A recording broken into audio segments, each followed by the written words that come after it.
begin. There's no time for us. Tonight. It's an exceptionally long program, and we belatedly decided to screen the stringer here so that we're all on a level playing field, so to speak. Before we get going, I had a complaint during the screening that the volume was too high. Did anybody else find it too high for future reference? No. Okay, so we'll bear that in mind. Before we get going, Al Rockoff, a frequent visitor to the FCCT in the past. David, I'm fighting you. Al Rockoff, a frequent visitor to the FCCT in the past, spent a huge amount of time in Cambodia over the years, was the photographer in the killing fields who made the attempt to forge the passports to get Dith Pran out. And he's fallen on hard times and seems to have lost control of his own archive, which is absolutely the worst thing, as Gary mentioned in the film, to lose your archive. So there's a GoFundMe to help him get through this very difficult period, and we will publish details of that in the bulletin coming up this weekend. Before I go any further, there is a connection between all of us in terms of something called the Indochina Media Memorial Foundation. Gary was a trustee for the UK branch. It was launched in Bangkok by Tim Page, and the Bangkok branch went on to train something like 800 journalists of varying degrees in the region. And Tim Page and Horst Faas were very, very close, and produced this remarkable volume, Requiem, in 1997, which is full of photographs taken by photographers from around the region who died, who didn't see it, not just Westerners, everybody. So as the evening goes by, I'd remind you that there are voices missing from this discussion. Horst Faas is dead. And Tim Page was a key player in that, and he was regularly here. And one other rather trivial Bangkok FCCT connection is that corner of the bar is where Hugh Van Ness used to stand and drink when he visited. Hugh died in 29, and he is, of course, famous for another photograph, which was the helicopter sitting on the roof in Saigon. That photograph is not what it appears. It was captioned in Tokyo by UPI as the American Embassy. In fact, it's something called the Pittman Apartments, or it was at that time. It was a CIA facility. So things happen, and photographers lose control of their photographs. Enough said.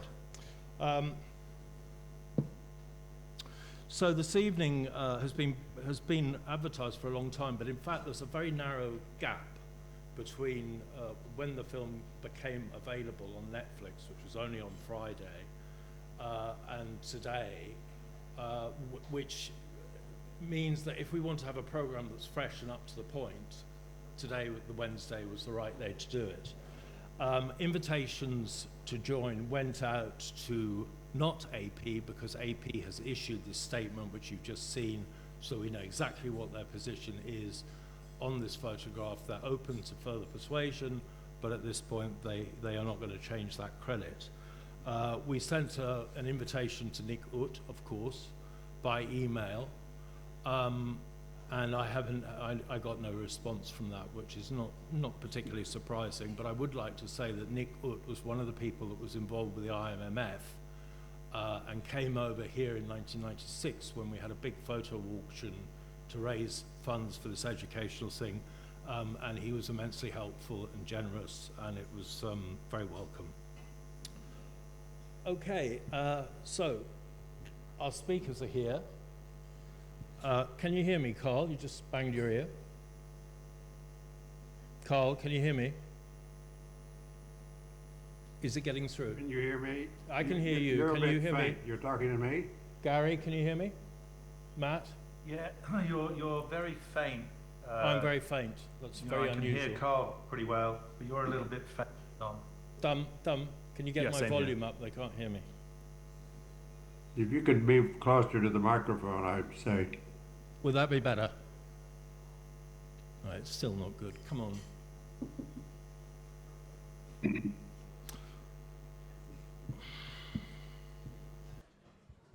Yes. Can you hear me, Carl? Yes, I can hear you better. Thank you. Great. Okay, sorry about that. So Carl was born in the US in 1943, and he spent 11 years in Vietnam from 1964. He worked with USAID before joining the Associated Press in Saigon, serving as photo editor and correspondent until the war's end in 1975. After 2 years at AP headquarters in New York, he was assigned to Sydney in 1977 as news editor, where his employment was terminated less than a year later for reasons never explained. He later became Newsweek's correspondent in Australia through the 1980s, opened a Vietnamese restaurant with his wife Kim Dung in the 1990s, and has returned regularly to Vietnam since 1995. His memoir, The Bite of the Lotus, was published in 2020. Gary Knight, British-American photographer, was born in England in 1964 and launched his career from Bangkok in the late 1980s. He moved his working base to the former Yugoslavia in 1993 and was a contract photographer for Newsweek from 1999 to 2009. He co-founded the influential VII Photo Agency in 2000 and chaired the World Press Photo Contest in 2008 and 2014.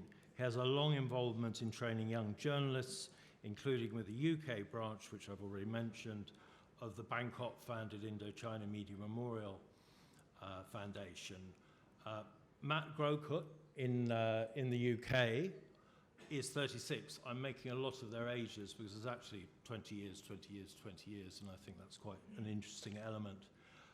Matt is a British journalist and former news photographer who is today primarily known for his work as a senior news editor at Petapixel, a major photography news website. He writes extensively about photography news, AI and media, and photo-related stories. He spent a decade as a news photographer in the UK with assignments for The Guardian, Daily Mail, Sunday Times, Telegraph. Internationally, he's been published by Time, The New York Times, Paris Match, Stern, among others. The Stringer has been one of the most fascinating photography-related stories of the year, and I have probably covered it close to the most than anyone. Sorry, Matt, welcome. Thank you very much. I'm going to go through some questions with our panelists, and then I'm going to open the floor to you lot, many of whom know probably more about it than I do. So, Carl, this has been more than half a century that you've lived with this. And in the film, it is explained to us quite clearly why you felt that you needed to push ahead with this move and get some kind of settlement in your own mind. Now, you have the film out. It's now being viewed by a global audience.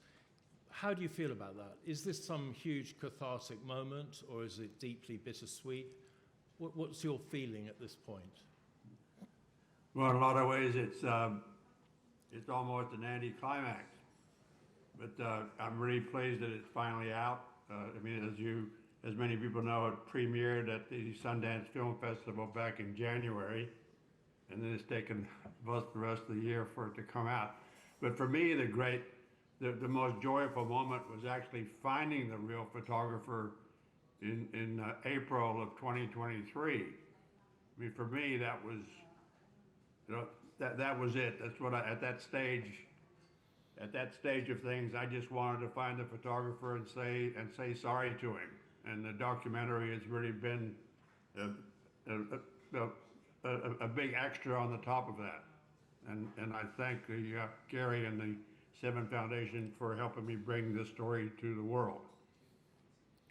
And now that you've done it, what is the next step, or does that not matter? Oh, I'm not really thinking too much about the next step here. I mean, I'd like to see Nghe again. I mean, he is getting old and in rather frail health. I'd like to catch up with him again very much. The inescapable question, which you did mention in the thing, is why did you wait so long? This whole problem of all these people who were involved, who now have basically no voice in the issue. Is that a source of great regret to you, or is your imperative greater than that you feel that you have to overcome it? Does it hurt? I mean, it hurt me for a long time. I mean, I was in a lot of turmoil, as my friend Tom Phuc, and I do apologize about my language in that email, but it was a burden on my back for all those decades, and I kept wishing they would just go away. You know, I never really wanted to. It was hard because I still felt some, you know, feelings for Horst and you know, who had brought me into journalism, and also for Nguyen and the others. But I, you know, when I, you know, and I also had, I think the most important thing is, I mean, the story just kept popping up, right? If the picture had just, you know, been there and gone away, that was fine. But every generation since, you know, Gary's generation and Matt's generation, it just keeps going. And every time it comes up, it's like I wouldn't go as far as saying the nightmares, but certainly the hard getting to sleep bits. And Nguyen's coming up with yet another explanation to try, you know, to explain what happened. And I raised my hands in despair, and my dear wife, Kim Phuc. I mean, I'm very Vietnamese in my culture. I mean, I spent my 20s in Vietnam. I consider myself very Vietnamese. She'd just say, just leave it alone. It's Nguyen's karma. Buddha will deal with this. And of course, you always follow the advice of your Vietnamese wife. And even in the end, I went off on my own, you know, after the 50th anniversary and all that sort of peak celebrity of that year, where it was all in the news again. That sort of, I said, look, I really got to deal with this, and I've really got to find the photographer, and I did.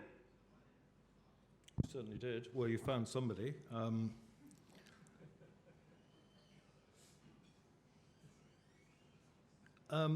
I want to go back to this issue of the people who can't speak now. Horst Faas is one. There's also Tim Page, who was this critical connector in the whole group, as you well know. Now, is it true that you and he had a bit of a falling out over the whole issue of the Nguyen photo, and that he used to say, basically, unless you can come up with evidence, you should drop this? Is that correct, or is that a myth? No, that is correct. Tim Page and I did have a falling out over that, because I did tell him and he wouldn't believe me. Right. I mean, for a long time, I naively thought all I had to do was sort of tell the world and they'd believe me. I mean, and in the end, as I said, I really had to find Nghe, somebody to back me up. But with Tim Page, you know, he was my longtime friend from the Tudo Street house with Sean Flynn and John Steinbeck in Saigon, and he wouldn't believe my story. And then he invited Kim Phuc to come down to Brisbane, where he was living then at Griffith and teaching at Griffith University, and I just, you know, I just got upset and hung up on him, and it was actually his partner Mao who got us back together again. But, you know, and then, but you're right. One thing that Tim convinced him that it was Nguyen was the contact sheet. Well, the contact sheet, I never saw this contact sheet that he was talking about, but he. I mean, before he passed away, I wasn't able to get up to see him up the coast. I was going to tell him that I had finally found that when I finally turned around and started looking over the old photos, and I said, that's got to be Nghe. I wanted to see him, you know, and tell him that I was convinced that that was the man from that position on the road and everything else. That had to be Nghe. But anyway, you finished on a fairly good note with Tim. You were reconciled to a degree. You weren't. Oh, of course, Yeah. yes. So we didn't, old mates, it was about 6 months, I think it was. Now, before I move on to Gary, there's one other thing that is in the film that is very intriguing, and that is that if your first call on the picture had followed through, it would not have been the picture that we're all talking about tonight. It would have been something else. That would have been buried in an archive. Do you reflect on that frequently? How things could have You mean been that side completely image? different? Excuse me, you mean the side image that was my choice? Yeah, your first selection, that was correct. It was a different one. But that was just following AP's policy about no nudes, you had to have a discrete photo. And Horst came in and said, no, we'll go with that, but there was no dispute about it. Right. We were very, okay, Horst, you're the boss. Okay. You know, But had off we Horst... went. You started typing the caption, and we were in a hurry. We had a radio cast set up to transmit the radio photo to Tokyo, and it's time to do the caption, and crop that guy out on the right. Okay, So, but had there Horst... was never any dispute about it, and there was no. No, I'm not suggesting feeling. that, but we know what your We first just did choice it. was. Yeah. Right? But had Horst not come back from lunch, he stayed out later, it might have been a different story. That's all I'm saying. Oh yeah, well we probably ended up setting up another cast later on, but I don't dispute. In retrospect, I don't dispute his call at all. Right? I think it was the right call. I mean, Sure. the picture I chose was, it would have been another radio photo. Yeah. Yeah, no, I mean, it showed his expertise and his great eye for photography. Right, Gary, thanks very much for joining us. Lovely to see you. The film comes about because of Carl, and you've said this yourself, it's very much your film. You own it. You made it. Why did you become so impassioned with this? I mean, it's extraordinary the way you've devoted, basically more than a year to tracking down this story. What moved your gut on it? You're off. There's no sound. Your mic's off. It's a gagging order. Is that better? That's great. We can hear you. Sorry about that. It's my film insofar as it's not Carl's. So the film is really Bao's and the producers. But yes, of course, I'm one of the main drivers behind it. There's no question about that. So your question was why did I proceed with this? Why did I want to tell this story? Yes, I mean, it's almost an obsession the way you've pursued it. So you feel very strongly. Yeah, I wouldn't describe it as an obsession, Dom. It's the project I've been working on for the last 2 years. And I'm starting another one, very shortly, and there was a big one before that. So I wouldn't call it an obsession by any stretch of the imagination. But certainly, it's a story I feel very strongly about for a variety of reasons. I think. And I explain most of them in the film, so I won't repeat them. But I think when somebody comes forward with a credible allegation against something that is so profoundly important to journalism, certainly the journalism of the Vietnam War, and certainly to my part of the journalism profession, photojournalism,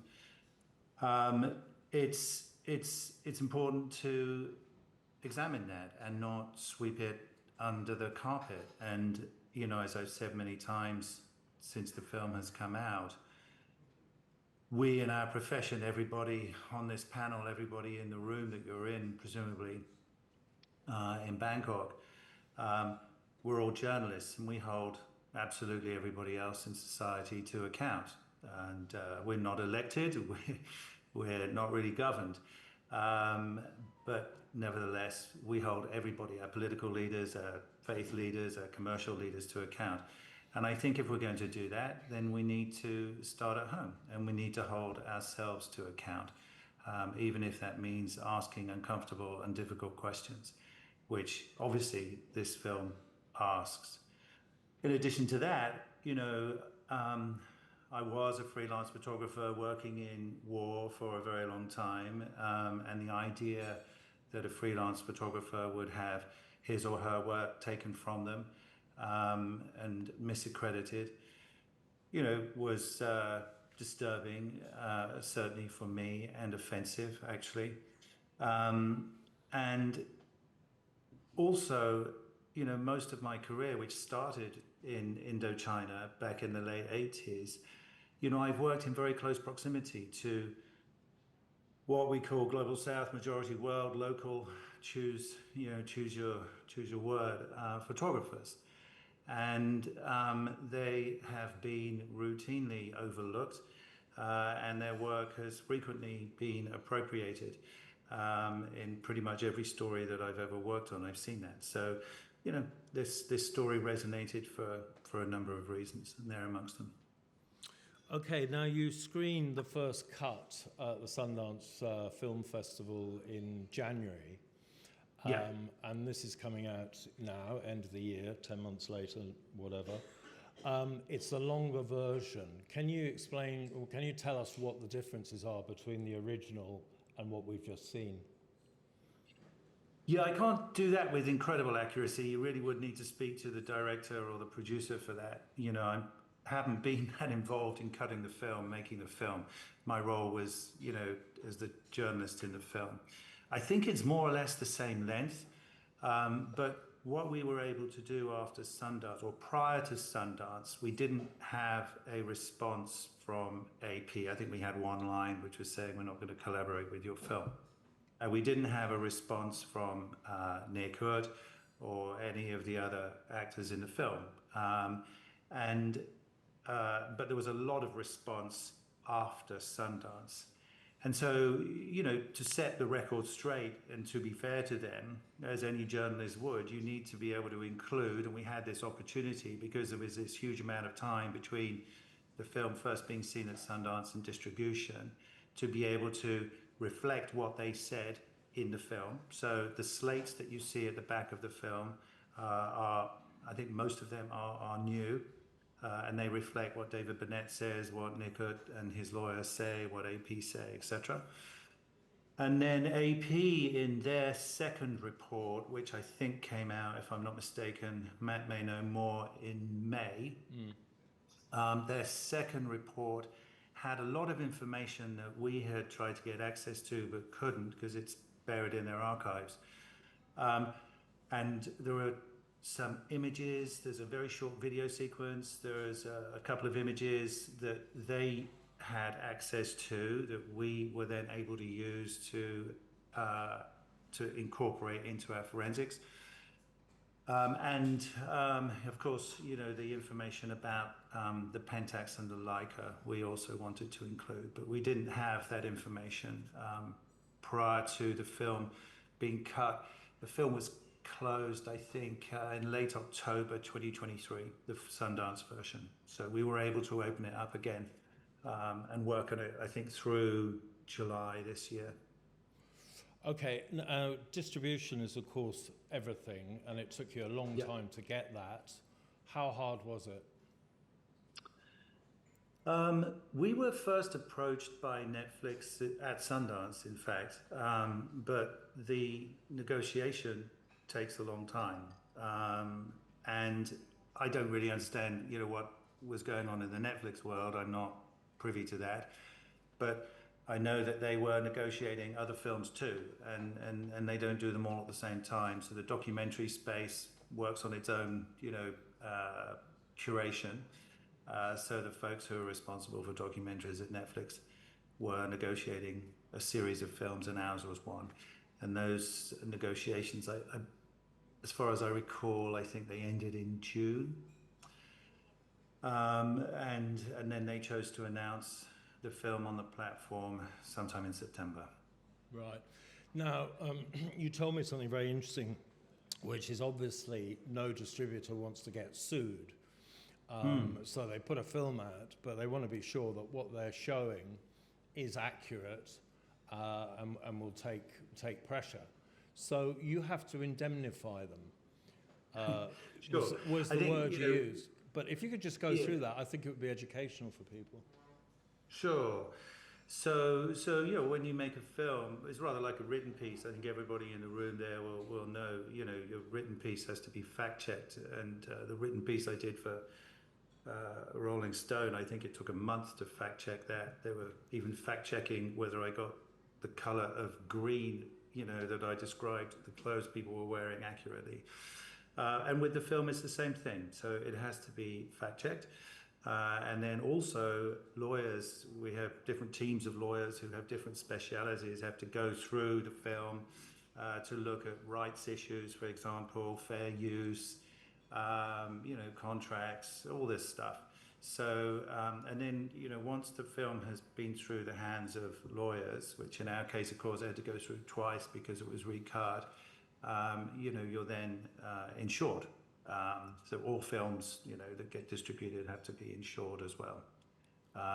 In the event that you get, sued. So yes, that whole process, is laborious, but the producers deal with that. Thankfully, it's not something that I get involved with, so I'm not too intimate with it. Just one last question before I move on to Matt. You just mentioned the Rolling Stone piece, which came out in August. Huge piece, very much, American Star magazine, fact-checked to bits and everything. Why did you write that when you knew the film was coming up? Wouldn't the film have spoken for itself? Well, I think every storytelling platform is different, a sort of 90-second news piece is different to a sort of short AP wire report. So time-based media and the written word are just different. They lend themselves to different things. And, with a documentary film, there is a time limit. There's a certain amount of time that a certain length that a film can be. And there has to be a certain narrative flow, which is determined, very much by the imagery you get, the interviews you get, the audio that you have, et cetera, et cetera, et cetera. So there are certain decisions, editorial decisions that have to be made, and things, end up on the cutting room floor, as always, as with every story. And with a written piece, you can do, slightly different things. But it was always my intention to do a written piece. In fact, my first initiative in December 22 was to do a written piece. It wasn't my idea to do a film. And I certainly had no intention of being in the film. That was at the request of Bao, the director. So my intention was always to write this. And so that's what I did throughout the film, actually. Good. Okay, well, let's go over to Matt. Matt? Yes. Hello. Hi, we're just getting you on screen. Hi, Matt. How are you doing? Thank you I'm very well, thank for you. joining. I think a little context. I'm very intrigued by you as a much younger generation photographer who's very savvy about technical details and stuff. You write, you're editor at Petapixel. And just as a kick-off, why did you become so fascinated by this story? What was it that got you on board with it? Well, I mean, it's the photo, isn't it? It's arguably the most famous war image of all time. And I've talked about this before, and, it was obviously published in 1972. So really, it's my parents' generation, and it went viral in a non-viral age, in an analog age, and it was clearly a big deal. But that has just resonated throughout the generations, and even now, it's still it's just such a powerful photo. So. And the story behind it has always been well established, that Niku took the photo, and so to have this documentary come out, and it was actually really interesting what Gary just said about how he initially wanted to do an article, and I just wondered to myself whether this would have been such a big story had it come out in an article, because I think there is some extra gravitas behind a documentary in the modern age.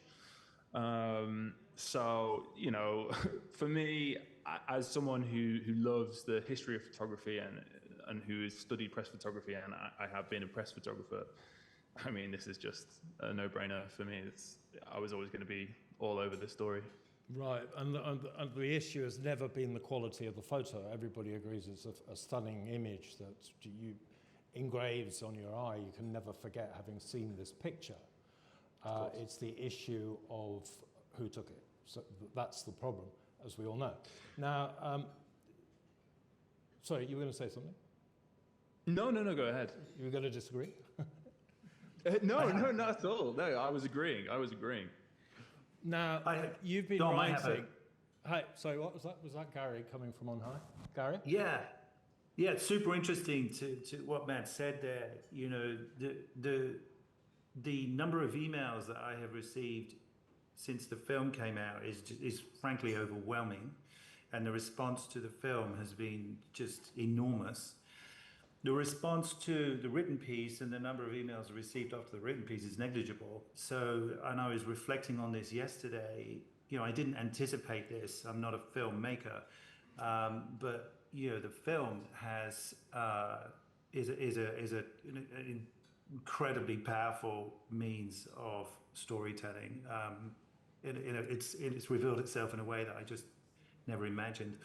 Okay, I'll just go back to Matt. So we get why you were hooked on it. Now, it came out at Sundance. Did you see it at that time?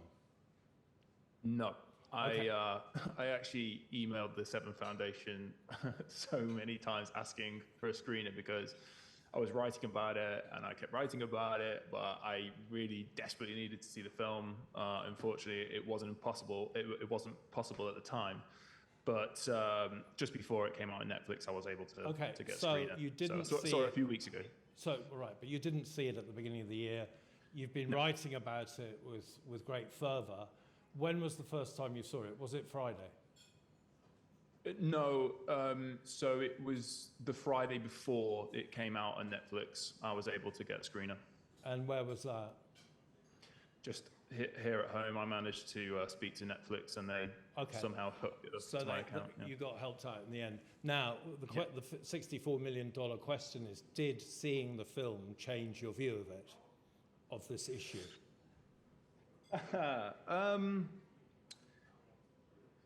No, I guess. I think watching Carl and watching Nye and watching Nye's brother-in-law, it was difficult to watch that and not believe them, because you're watching these people and you know obviously Nye he's not very well. But however, my opinion has always been that it's essentially impossible to prove once and for all who took that photo. And after I watched the film, I still believe that. So that means that you're on the fence. You haven't decided. Yeah, I think you don't. Despite all the evidence laid out in the film, I don't think you can prove for certain who took that photo. So my opinion is that perhaps Nguyen didn't take the photo. I think it's possible, and I think it's possible that Nye took the photo. It's possible that one of those military photographers that were on the road took the photo. It's because it's an analog age. I think it's impossible to find out for certain. Right. I've spoken to a number of people about this film who just they can't come out. They don't want to talk. They don't want to take sides. They have friends, in both camps. It's too painful. And one of them is Jim Kakava, who declined to be interviewed in the film.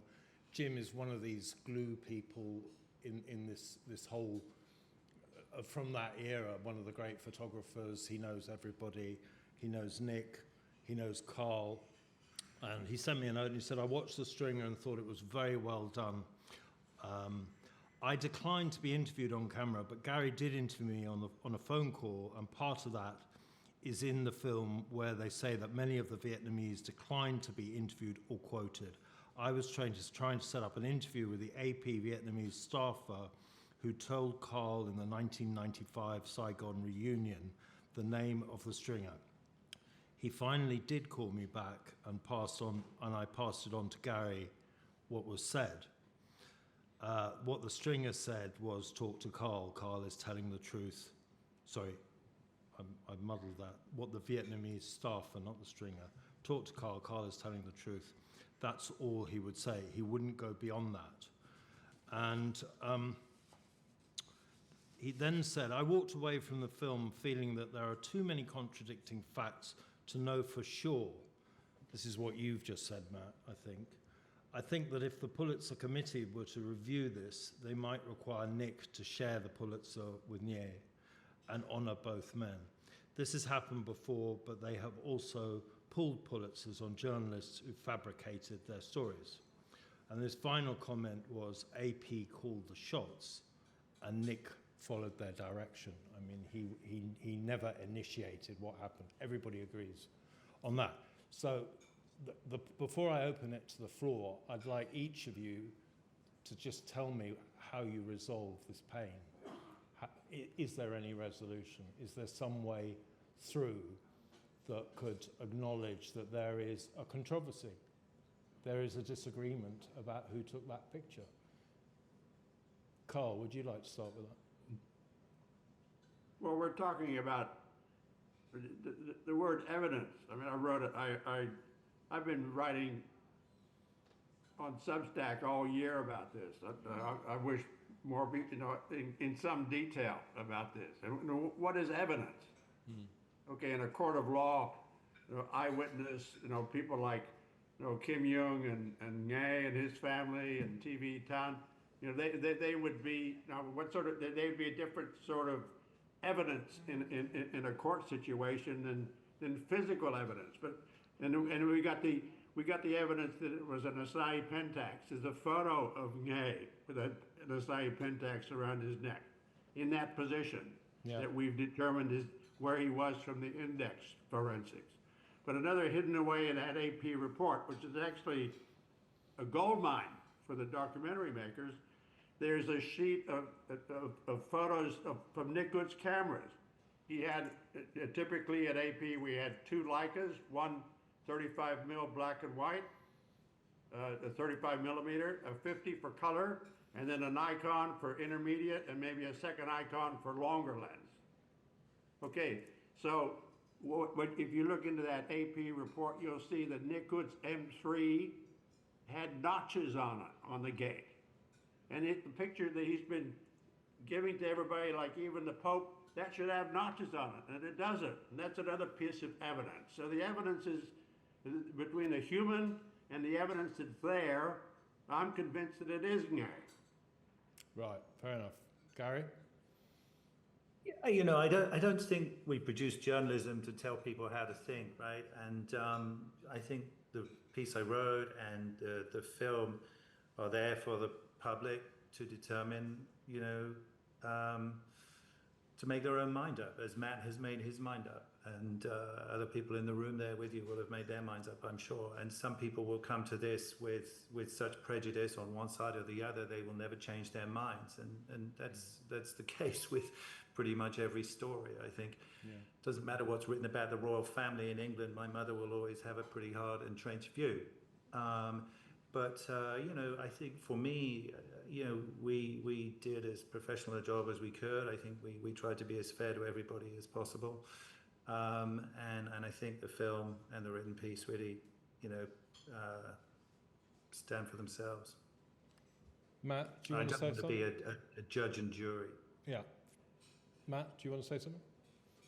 I think resolving it now is extremely difficult. I think I wrote in my piece for Petapixel that I believe that there should be a statute of limitations similar that there are in law, because 50 years after the fact, it is. I wish there would have been mirrorless DSLR cameras on the road that day, and this could be sorted out in a minute. And obviously, there was so much evidence would have been lost during the fall of Saigon. So I don't think we'll ever get a clear answer. It's up to individual organizations like World Press Photo and Pulitzer to decide what they would like to do. But yeah, as I say, I don't think that there is a definitive piece of evidence to say that Nye or Ut took the photo. So in my opinion, there probably won't be a clear resolution on this ever. And World Press Photo did suspend the credit, didn't it? Yes, So it did. that has already happened. Can I ask a question? Well, of course. I'm just wondering, Matt, why you think there should be a statute of limitations? Do you not think it's interesting for us to know, to examine questions about the veracity of, Robert Capa's work in Spain, or Robert Capa's work at D-Day, or, if there were questions asked about any other seminal pieces of journalism or literature or film for that matter? Why a statute of limitations? I don't really understand. I don't understand that at all. Is it not important for us to examine, the historical record? And if there is a statute of limitations, what is it? 50 years, 45, 40, 39? How do you determine that? It is absolutely important to examine documents from the past. But the problem is that the longer it goes on, the more decades that it passes, it becomes increasingly speculative. And I think that really is my issue with it, because if you if you do it 10 years, 20 years after the fact, then there are, say, Horst Faas, he would still be alive, and there was I believe there was another darkroom technician in the room that day who has also passed away now. And I think, without their voices, it just becomes less of a convincing case that can be put forward. Before Nick Dunlop answers the question, you pointed out that if this was in the age of mirrorless cameras, you'd have all the metadata and you'd be able to fit things together much, much more easily. Speaking from a technological point of view, what was your take on the analysis, the 3D analysis that was done in France, which is, I have to say, it's very convincing. It's, you look at it and all the pictures are lining up and everything. We live in the AI world where we see Trump getting up to all sorts of things with Putin. Things are possible on screen. But what was your feeling about that? Yeah, I thought that the Index Investigations piece was convincing, but I had a couple of issues. So there's the image of they've swung the camera around after Kim Phuc, and you can see a figure in the distance. And then they say, and after a cut, then we come back again. But you see, this is the problem with analog technology. That cut, we don't know, and the film didn't explain, and I've never seen a proper explanation, how long that cut was. Now, obviously, it wasn't a very long time, clearly, but was it 30 seconds? Was it 2 minutes? And we just simply do not have the answers to that. And that's my sort of issue with the with that recreation. Gary? Could I say something here? Yeah, of course, Carl. Go ahead. I think in that forensic examination, I think one criticism that Matt's made is that it was a satellite photo from 5 months later. I mean, so what? I mean, nothing changed that quickly in Vietnam, even up on Trang Bang. It was still the same. It was still the same cemetery. It was still the same billboards and stuff like that. That was all quite accurate, and I think that's really splitting hairs. Talking about how long that shot was. It's pretty obvious when you combine it with the two photographers coming towards the camera crews and the girl, with Nghe on the side that it was barely a cut. I know it's all film and you had to shoot and you couldn't do it continuously like you can these days. But for me, that was, I didn't expect that for that forensic stuff. That was a real surprise to me. But I think that's really quibbling about it. You were even talking about puddles in the road. Well, of course they use puddles in the road. Gary? No comment? Sorry? Did you want to say anything about that? The cut? Yeah, the cut in the film is seconds. It's 2 minutes is an absurd suggestion. It's absurd. But even so, when you see Kim Phuc running away from the place where she was taking photographs, and you can see the ITN, Christopher Wayne's from ITN in front of her, you can see where Nick is. Nick is an implausible distance away. So certainly, we don't know how long that cut is, but we know it was seconds, not minutes. And the forensics, so the satellite photograph, is not used to identify, as I think you suggested on your podcast, Matt, where puddles in the road were. That came from the film and from other photographs. It's because the road now has changed, it's been moved. The temple was knocked down and rebuilt because the highway to Cambodia was inserted. So we needed to get contemporaneous measurements of the road, that's all. So it's used to calculate distance and space, not, bushes and puddles on the road. So I think that's all pretty accurate. There was a lot of other, materials that went into that as well. Let's bring it into the clubhouse. Nick, did you want to ask a question? Having a fight with Roland. Hello, can you hear me? This is a question for Gary and for Matt. A journalist friend of mine described this whole controversy as a storm in a photographer's teacup. I wondered if you could tell me why people should care outside of the photographic world. Thank you. Why should people care outside the photographic world? And does it matter? Matt, do you want to go for that? Sure. Well, because I think, as Gary rightly points out in the film, there is ill treatment of the global South, and the film's themes of power, privilege, and erasure. It's very important, and as a society, we've had a pretty big sort of reckoning of how to treat people correctly, and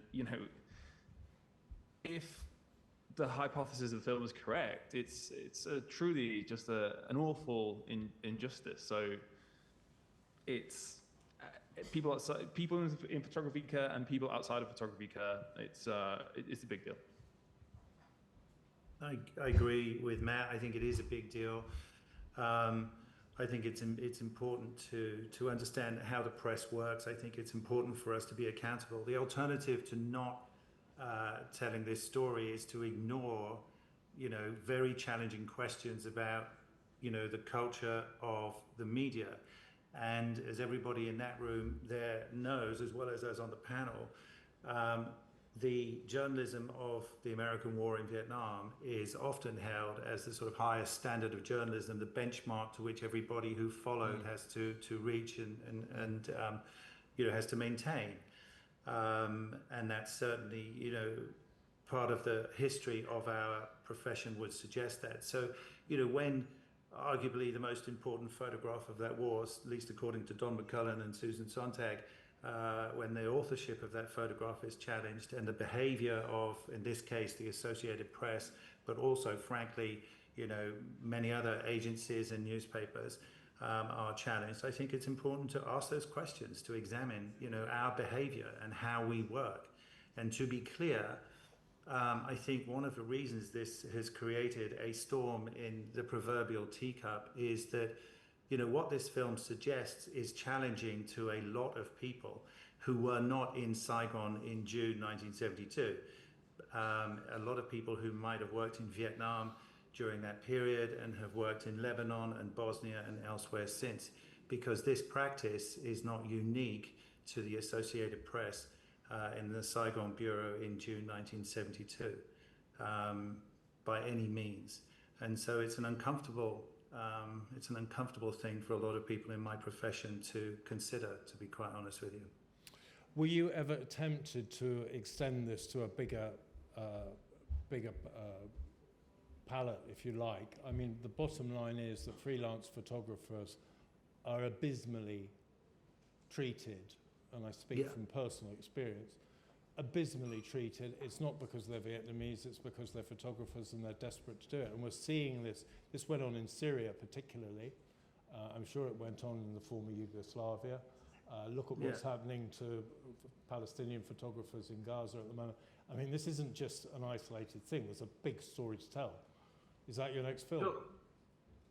Well, I haven't been tempted to tell that story, Dom. To be honest, that would be a mini-series, and I'm not up for that. Maybe other people might take that on one day. But, I work and train young photographers all over the world who are from the global south. And, they don't have insurance. They're paid less money. They don't have hazardous environment training. They don't have pensions. They don't have flak jackets invariably. They don't have helmets. And if you look at what's been going on in Gaza over the last 2 years, I am pretty certain that if people who look like me had been working in Gaza, our work would not have been questioned and challenged to the extent that the work of Palestinian photographers has been questioned and challenged. I was on a panel yesterday where we were talking about, somebody sort of suggested that they couldn't name any photographers from Ukraine or any photographers from Bosnia. The local photographers just get erased. They're not part of the historical record. One of the questions I ask most panels, and in this room might be slightly different given who's in that room, but with the exception of the people who worked in Vietnam and who worked in Cambodia, I would challenge anybody in the room that you're sitting in to name one single Vietnamese journalist, camera person, or photographer except Nguyen Thanh by name. And yet, dozens of them, if not hundreds, were working for the Western press in Indochina for the entirety of the war, right? We've been talking about another AP photographer who's nameless. There was a Dan Van Phuc, one of the most, brilliant photographers of the Vietnam War, worked for AP. Nobody knows his name, right? His pictures aren't published in the books when we refer to the American war in Vietnam. And it's important to set the record straight. Okay, Roland, were you waiting to ask a question? Roland, did you want to ask a question? No? Okay, the microphone's free. Peter Trainer, I'm a club member. I'm a freelance photographer, although I wasn't involved in any war photography. I just want to refer to one of the points that Matt made, that there's the personal side, the emotional content that was shown in the movie, and the technical side. There was one mention of someone called Jackson, the person who actually processed the film. When I used to take photos on film with manual cameras, I had a vision in my mind of what the image was going to look like. But if I took a lot of photos, particularly of scenes where people were moving a lot, it was very hard to remember the order that those photos were in. And until I got the processed film back, I didn't know that I'd actually got the decisive moment, or I was surprised that I had got it, because I couldn't remember pressing the shutter at that time. But the person who processed that roll of film knew exactly what the timeline was, because the Napon Girl film wasn't in isolation. It was on a roll of film. And what I thought I heard from the film is there was 4 rolls of film that were brought into the processing room during that day. So the person processing that film must have known that Napon Girl frame was part of either Nick Yutt's or the Stringer's canister that was handed in, because they're numbered and catalogued. The negatives must have been kept because AP produced a lot of prints of that photo, so they must have kept the negative, and the negative wasn't in isolation, was either in a strip or on a full roll of film. So what happened to those rolls of film? What happened to that person who processed that roll of film, who could have specifically said that was part of the chain? You've reconstructed on the ground where the various people were, but the timeline for both those photographers' photos, before and after, are encased in that roll of film. So what happened to it? I can answer this.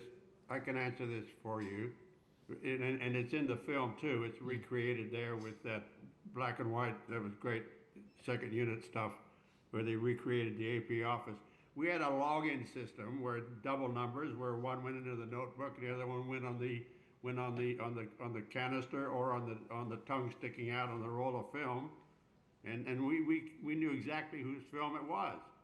And it was when I was looking over to double check the name of the stringer that Horst told me to put Nikut's name on the photo. We knew exactly whose role was whose. There was never any question about that. That was a very efficient system that Horst had, I'll tell you. So I'm sure UPI had a similar sort of system, by the way. Did the process technician not make any comment when you attributed it to Nick Ute? The guy who processed the film, who gave it to you. You're talking, okay, Jackson Iwasaki. Yes. When I was typing that caption, was in the darkroom doing a cropped version of that photo.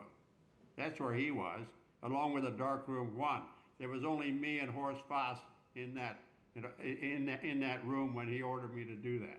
So would no one at AP or at the World Press Association later, when it was being considered for the Pulitzer Prize, would they not ask for to see the role of any negatives or any verification at that time to prove the authenticity of the photo or the photographer? Well, of course, the AP had the negative back in New York by that stage. We bought two negatives from Ngay for $20. Yeah. You always had to have two negatives. So the actual. Sorry, go on. Yeah, just to add a little context, in AP's, I think it's their May report. Yeah, I think it's the May report. It might be the earlier report. Forgive me if I got that wrong. But AP established, Peter, that they only have two negatives taken on that camera in their archive.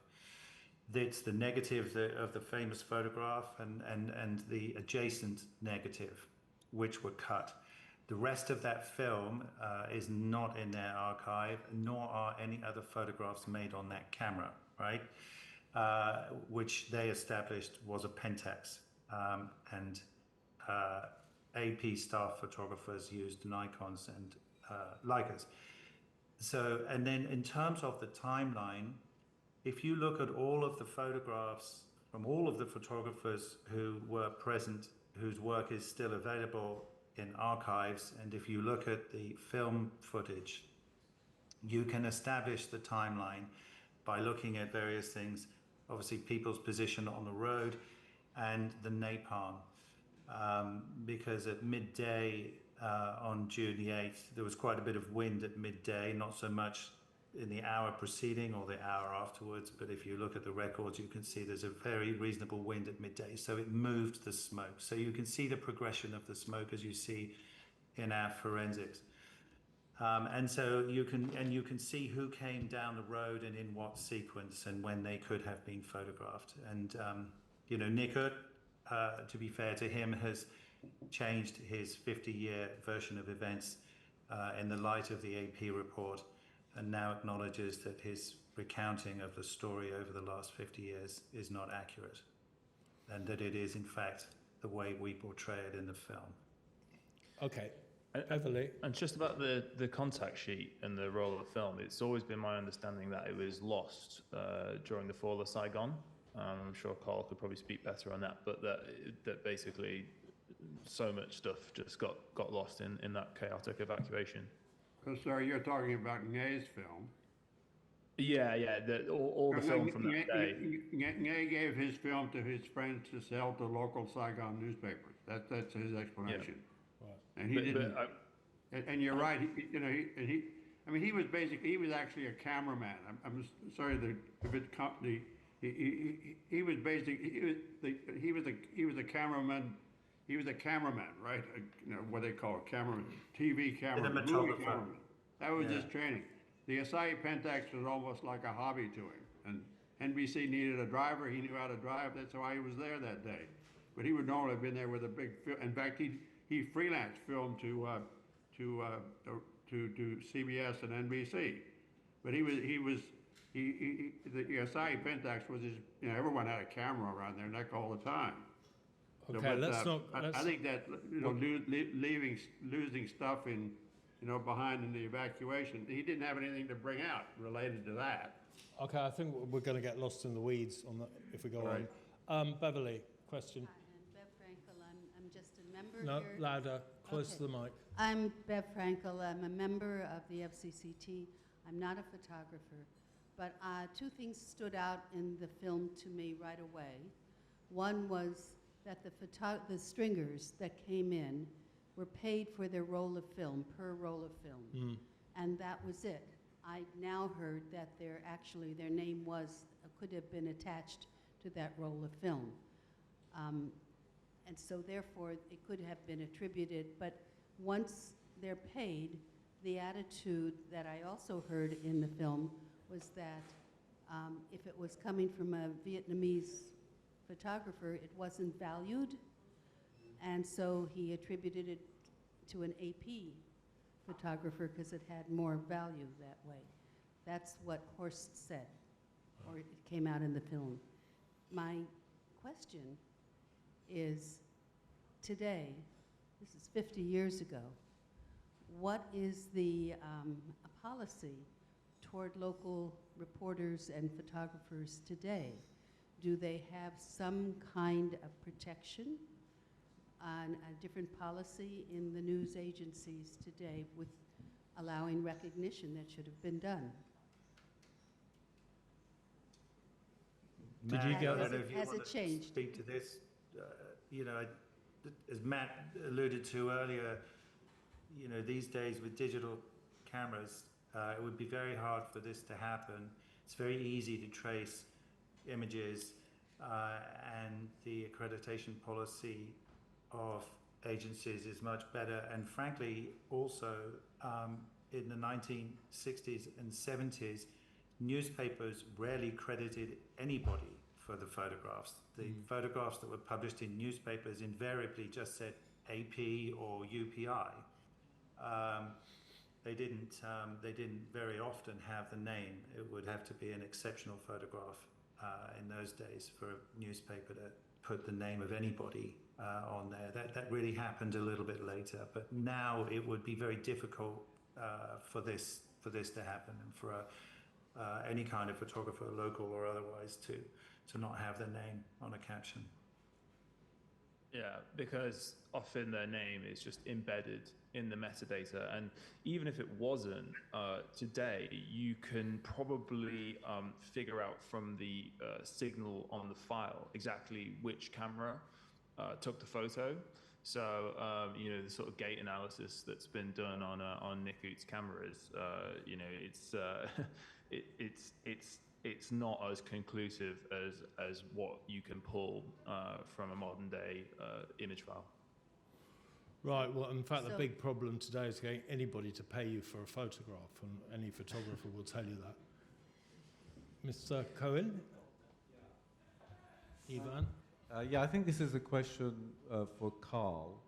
For me, one of the villains of this film is Horst Faas. And as a photographer, as a freelance photographer, I find it incredibly shocking that a photographer of his standing should have changed the credit. It seems to be such a fundamental error or misstep on his part. And so my question really is, did this just happen just once, or are we talking about something that he did very regularly? It seems strange that he would do this just one time, or was this something that happened all the time? thank you for that. I joined AP in 1968, and this was like 72. So this was the only occasion where I was told to change the byline on a photo from Horst Faas. And my job was typing captions in the beginning, and including 8x10s that we air freighted to New York. But there is a famous I've heard stories. In fact, Gary mentions this from Tim Page that Horst had done this with other people. I've heard of one other case where he did, somebody later on when I started talking about the story, where he had put his name on somebody else's photo. But the most notable case, I would say, was the famous execution pictures taken in the fall of East Pakistan, where there was a stadium with the AP French photographer named Michel Laurent,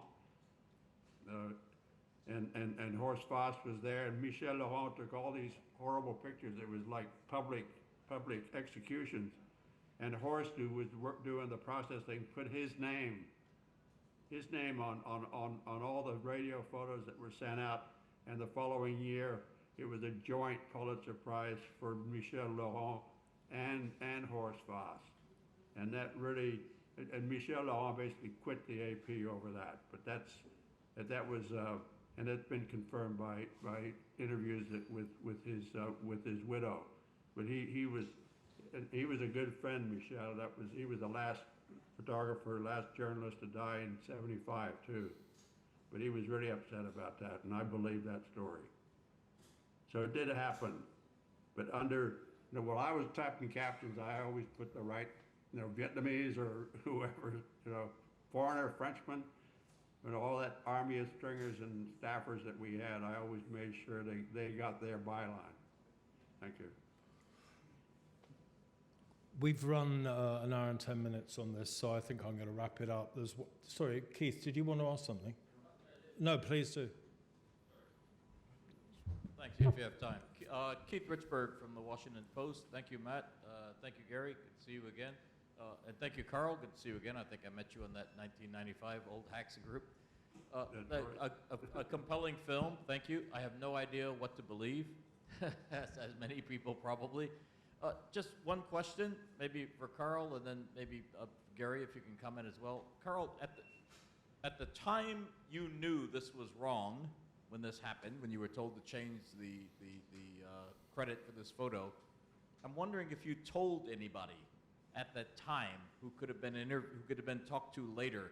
Did you say that to anybody when you did it, when it won the Pulitzer? Did you say this to anybody?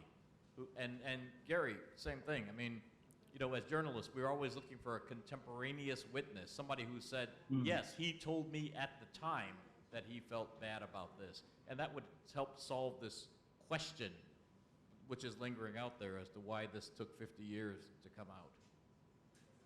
Thank you. Okay. Thank you. It's good to see you. I walked out of that office after doing that, and I was really pissed off, and I called out Mike Putzel, who from the newsroom, and we went outside and smoked a cigarette, and I told Mike Putzel exactly what had happened, how pissed off I was, and I said, my words were, just because he was a fucking stringer, huh? And that was the story I told Mike Putzel, who was a good friend and a colleague. And unfortunately, his memory of that disappeared. And we tried to reach him, and he, gosh, scratch your brain on that one, get some hypnosis, Michael. But he was the first guy I told, right outside the office. And then I went back in and made sure that photo got to Tokyo. But of course, we also have me going home after the photo was well received in New York. And David Burnett, by the way, came in after that. That's his story. That was all done. And Kim Young, I didn't know until I saw the documentary what Kim Young had told Gary in that interview, frankly, because I didn't normally share my work when I was just glad to get home. But she remembered that night and how upset I was. So she was just like the second person I told. after Mike Putzel. Gary? So, hey, Keith, good to see you. So on the road, AP make a great deal about, interviewing eyewitnesses on the road. The two eyewitnesses they interview are both white guys, Dave Burnett and Fox Butterfield. Fox Butterfield didn't know who Nick was at that time, according to Fox Butterfield in an interview he gave us. And David has been very clear that he didn't see Nick take the photograph. He saw Nick running down the road. But Hoang Van Dan, who is the photographer that you see in the right-hand side of the frame, he's wearing a helmet, Vietnamese photographer, who was working for UPI. He's very explicit. He says that Nick could not have taken the photograph because Nick wasn't there. He was way down the road. There is, I just heard very recently, actually, since the film has been distributed, one of those emails you get sometimes when you've written a story, somebody writes to you with something that you wish you'd known before. But there was another very prominent AP bureau chief who was in the bureau at that time who shared with somebody else that he believed or he knew. He was in the bureau on June the 8th, 1972, and he said he knew that Nick didn't take the photograph.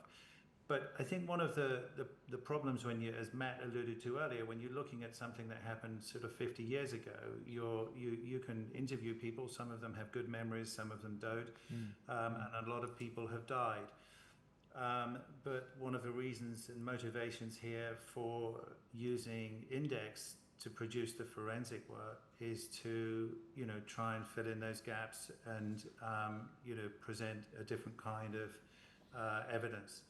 And it's just a tool that is available to us now that wouldn't have been available to us, frankly, 10 years ago.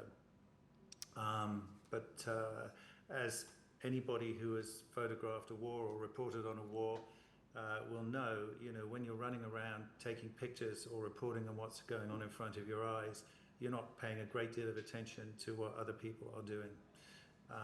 So you know who's standing next to you, probably, certainly if they're competition. But you're not paying attention to somebody who's 10 yards, 20 yards up the road, and what they might or might not be taking photographs of. You're really only aware of what's in your immediate, space. Well, certainly that's my experience. Could I just add something? Yes, of course. When the AP got in touch with me after Sundance, we were given they did a Q&A with me, well, written Q&A, and also with Nghe. And at the end of it, I said, you should really talk to these people. And I had Mike Putzel at the top and 4 Vietnamese. The only person they talked to was Mike Putzel. And among the 4 was the man on the right that Gary has just identified. So these are Vietnamese that they had to talk to, and AP didn't bother doing it. Yeah. Including TV Tan, the sound man, who's so powerful there at the end. He's the most powerful voice in the whole documentary.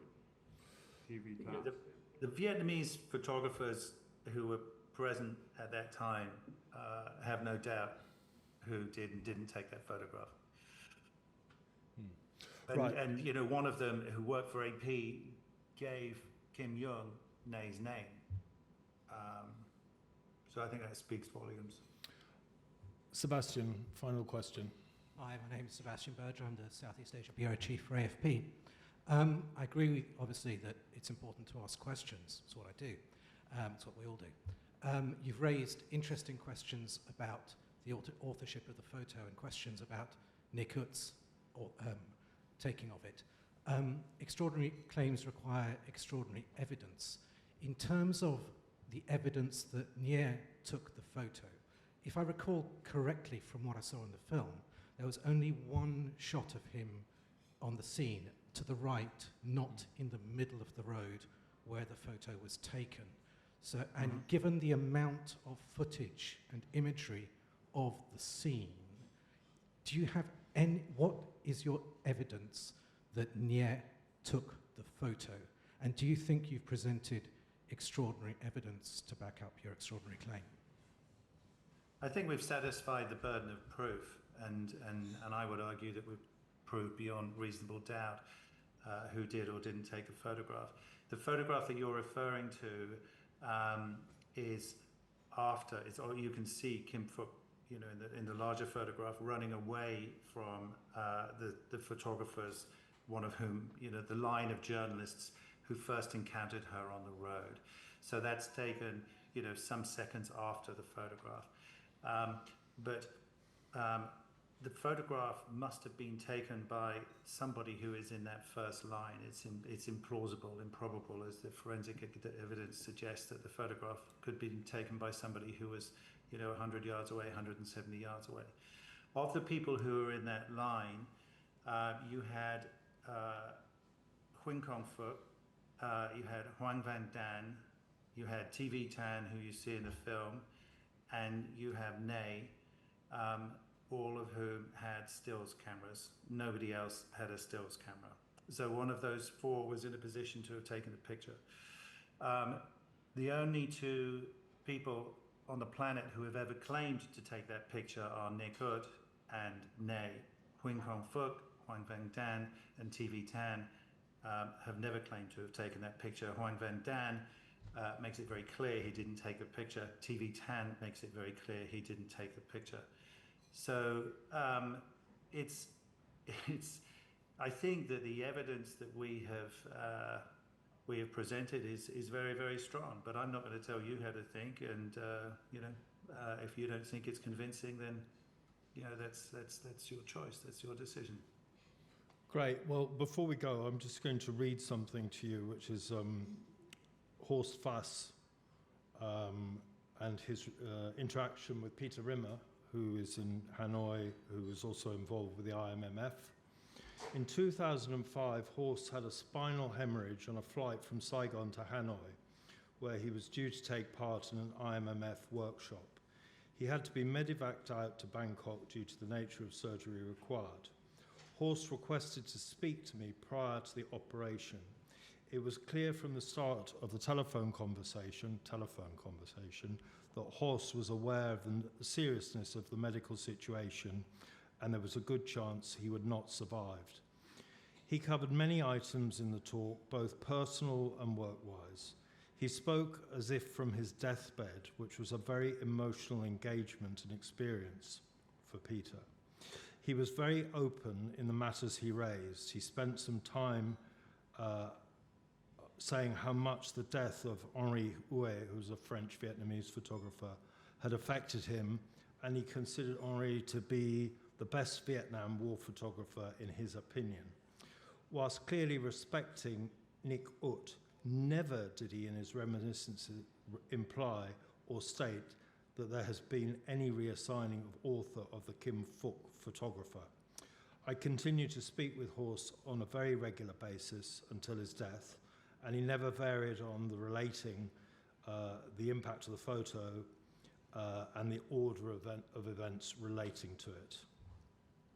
Horst's recollection of what took place with the Terror of War photo is well covered in his biography and matches with his relating of the events as he described them to me. So Horst's biography was co-written with Hélène Giardio. I probably garbled her second name. And I wasn't able to get hold of her, but it's in French. So that is a little bit of a handicap. That's to balance it. It's not to sway the argument at all, just to give Horst the last word. But before we go, I would be quite interested if people would raise their arms in the room about who they believe took the picture. So who believes... Yep, keep your hand down. Who believes that Nguyen took that picture? I don't think I need to ask the next question. Okay. Did the stringer take the picture? If you believe so, please put your arm up quite clearly. Don't know. Oh, you do. You're for the string. I think that's overwhelming. So on that happy note, thank you, Gary, very much for joining us and giving us so much of your valuable time. We'll be seeing you next month in Bangkok. Yeah, with pleasure. and you'll be on a panel. Carl, you're always welcome to the club. We were hoping to have you here. You were going to be on a trip to Vietnam, and we would have had you in the club. Instead, you're up in the middle of the Australian night talking to us, so I apologise for that. So it's only 1 a.m., it's okay. And Matt, thank you very much for coming in and giving a very interesting alternative perspective and bringing things up. Thank you very much. Thank you. Thank you very much. Bye, everybody. See you.